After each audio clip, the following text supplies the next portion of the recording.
Boom! What is up, my chemistry people? Who is ready for a free response? The bright line spectra observed in a spectroscope for 3 elements and a mixture of 2 of these 3 elements are represented in the diagram below. Part A. State evidence from the bright line spectra that indicates element A is not present in the mixture. Alright, let me take a look at element A and some of the spectral lines that we observe in element A. And let's compare those to some of the spectral lines that we see in our mixture. Now, as we think about stating some evidence from the bright line spectra that indicates element A is not present in the mixture, couple of things. Our best explanation, not all wavelengths of element A are shown in the wavelengths of the mixture.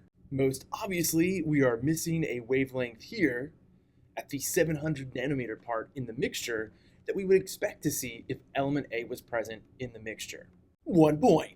Part B. Explain why the spectrum produced by a 1 gram sample of element Z would have the same spectral lines at the same wavelengths as the spectrum produced by a 2 gram sample of element Z. Alright, as we take a look at the spectrum for element Z, we notice that there are only 2 wavelengths in the visible spectrum that are observed. However, to answer this question, we just need to recognize a fundamental understanding about how spectra are produced. So all atoms of element Z have the same electron configuration in the ground state. In other words, it doesn't matter if you have 1 gram, 2 grams, 200 grams. If it's element Z, the electron configuration is going to be the same in the ground state. Therefore, it's going to produce the same spectrum. Key term to throw in here to throw back to the good old days of Unit 1, intensive properties of an element remain constant. Boom, great throwback term.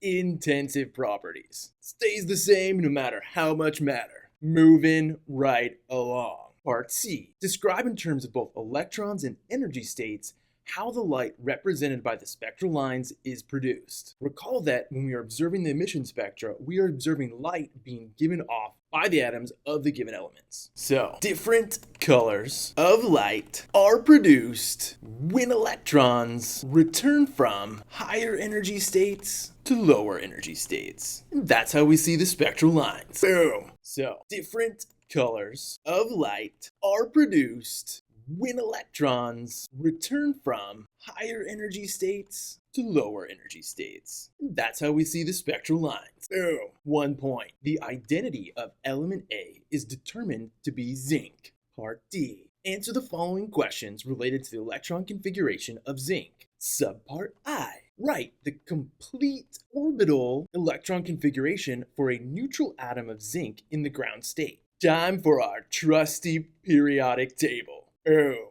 zinc. Let's do this. Remember to always start at the very beginning. A very good place to start. Boom, 1s2. Remember, we're using our arrows to represent the electrons in the orbital notation.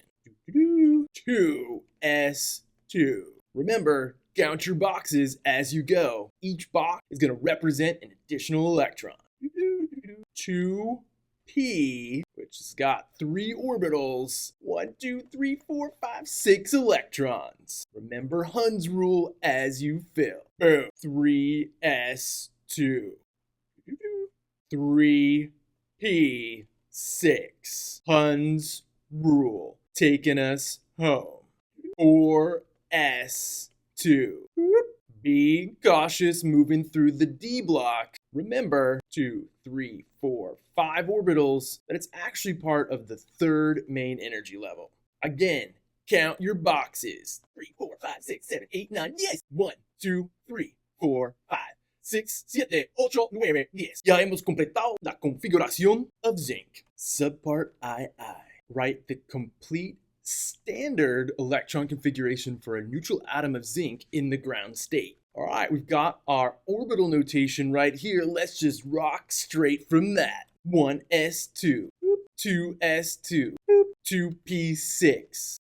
Remember, we're combining all of these p orbitals. 3s2, 3p6, bam, 4s2, boom, 3d10, Subpart III. Write the noble gas configuration for a neutral atom of zinc in the ground state. Noble gas configuration. Jump back to the trusty PT. Recall that your noble gases are over here in group 8. We're going to choose the noble gas that comes directly before, in this case, argon.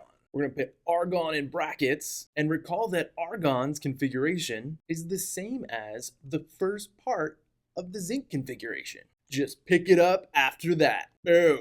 4s2. Boom. 3d10. Boom. Subpart IB. Write a set of quantum numbers describing the energy for each of the valence electrons for a neutral atom of zinc in the ground state. Now, you've done a lot of the hard work already. I think that it's easiest to write quantum numbers from the orbital configuration. We just have to decide which are the valence electrons in this atom of zinc. Recall that your valence electrons are going to be the highest energy furthest from the nucleus. And it can be a little deceptive as you look at your configuration. Simply look at the main energy levels that we've designated to each of the orbitals. The valence electrons are going to be those electrons in the highest main energy level, in this case, the fourth. All right, so let's first write a set of quantum numbers for this electron. It's in the fourth main energy level. It's in an S-shaped orbital. My orientation is also 0, and the spin is positive 1/2.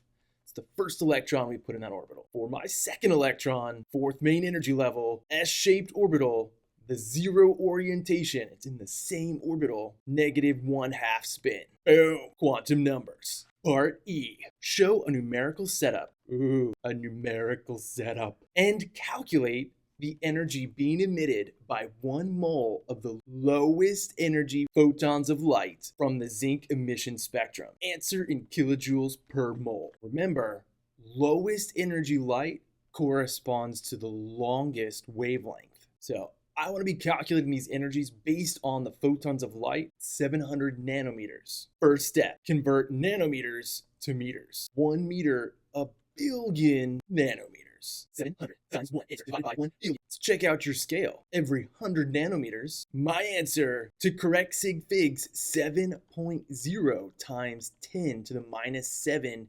meters. As you think about why 2 sig figs, go back to your scale. Every 100 nanometers is our scale for this spectra. We can estimate to the tens place. So you mean 2 sig figs based on the scale. Next, recall that if you're looking for the energy of a photon and you know the wavelength, the energy formula you're going to use, Planck's constant times the speed of light divided by wavelength. Plug and chug. From our formula chart, Planck's constant, 6.626 times 10 to the minus 34 joules times seconds, times the speed of light, 2.998 times 10 to the 8 meters per second. Boom. The important reason why we did our initial conversion from nanometers to meters is because our constant for the speed of light is given to us in meters per second, and we need those two length units to match up. Divided by our wavelength in meters times 10 to the 8 meters per second. Let's jump to